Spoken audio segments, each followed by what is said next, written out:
পুরা ভারতবর্ষ যদি খোঁজা যায়, সারা সে অভিযান যদি চালানো যায়, বাইনোকুলারটা যদি পাই পাই করে খোঁজা যায়, একটা বাংলাদেশের পক্ষে মধ্যস্থতাকারী দালাল পাওয়া যাবে না। অথচ বাংলাদেশে যদি দেখা যায় হাজার হাজার লক্ষ লক্ষ ভারতের দালাল বসে রয়েছে। আমাদের দেশে খাইবো, আমাদের দেশে পড়বো, ঘুম পারবো আর স্বপ্ন দেখবো ভারতকে নিয়ে। তার মানে ভারতের উন্নয়ন আমাদের উন্নয়ন, আমাদের উন্নয়ন ভারতের উন্নয়ন। অথচ তাদের ভিতরে দেশপ্রেম, অসংখ্য মানুষ দেশপ্রেম, দেশের জন্য প্রস্তুত। আর আমাদের দেশে কিছু মানুষ আছে গোটা দেশটা ভারতের হাতে তুলে দিতে পারলে তারা খুশি। সাত সকালবেলা 5 আটার কোনো সুযোগ নাই, কাউকে তেল মারবো না, তেলের দাম এমনি বেশি, মূল কথা হালাল তরিকায় বয়ানে আসি। যখন আমাদের প্রিয় মাতৃভূমি বাংলাদেশকে নিয়ে যখন কোনো মানুষ, বহিরাগত কোনো মানুষ কটূক্তি করে, তুচ্ছ তাচ্ছিল্য করে, তখন পায়ের রক্ত তাৎক্ষণিক মাথায় উঠে যায়। কিন্তু যারা এ দেশের খায়, এ দেশের পরে, যারা বাংলাদেশের খায়, বাংলাদেশের পরে ঘুম পারে আর স্বপ্ন দেখে ভারতকে নিয়ে, অথচ ভারতীয় নাগরিকরা বাংলাদেশকে নিয়ে কি পরিমাণ কটূক্তি করে, দলিল দেখায় আগে।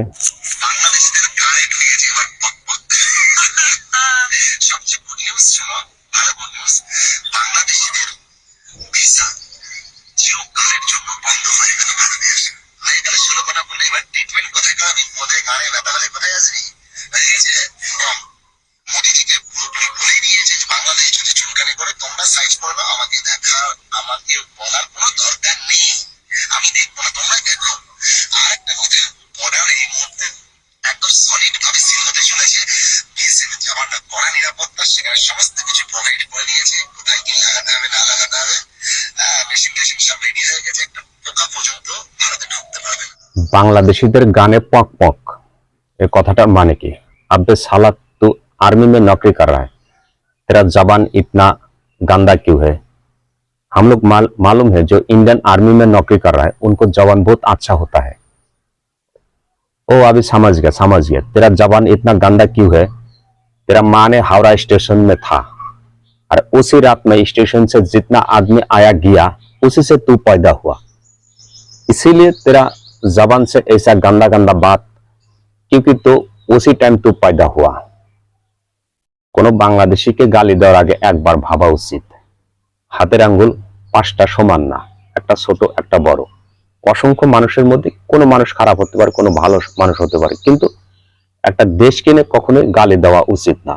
তুই বলতেছিস যে আমরা ঘাড়ে পোঁদে একটা ফোঁটা হলে তোদের কাছে যাবো, আমরা কি মাংনা যাই নাকি? আমরা টাকা দেয়া যাই, আমরা টাকা খরচ করে তোদের দেশে যাই, তোদের দেশে ঘুরি, তোদের দেশে চিকিৎসা করি। তোরা তো আমাদের তার মাংনা দেশ না, তোরা টাকার বিনিময়ে তোরা আমাদেরকে চিকিৎসা দেশ। তুই কর যে আমরা কোনো কিছু বানাইতে পারি না। দীর্ঘ 16-17 বছর যখন তোর ভাগনা ভাগ্নে ক্ষমতায় ছিল, তখন তো আমাদের লেওরাটা শুদ্ধ তোরা সেটা খাচ্ছিস, তখন খুব ভালো লাগছে।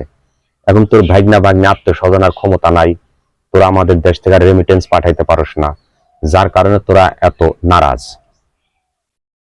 তোরা ভিসা বন্ধ করে দিছিস দিতে, এটা আমাদের ক্ষতি হয় না, ক্ষতিটা তোদের হয়েছে।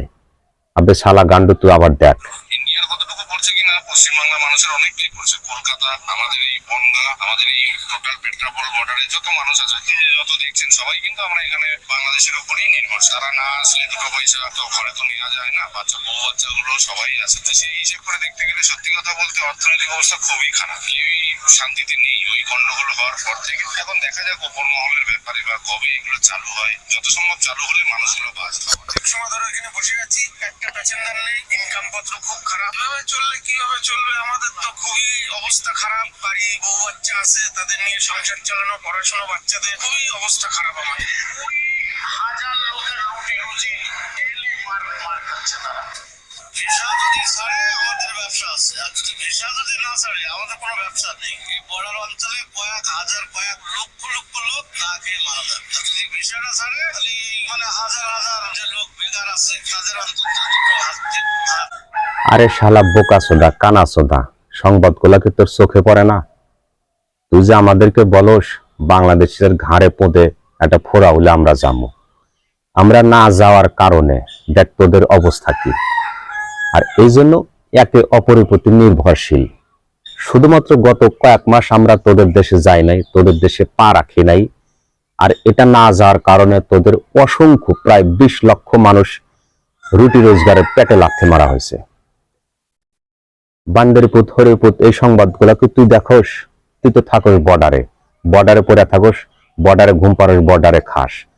তোর এলাকায়, নিজ এলাকায় এই সংবাদগুলো তুই দেখোস? আমরা না যাওয়ার কারণে তাদের রুটি রোজগারে আর নাই বললে চলে। তারা পথে বসে রয়েছে, ফকির হয়েছে। যেখানে দিন কামাই করতে 5,000 টাকা, সেখানে এখন 200 টাকা তাদের রোজগার হয় না।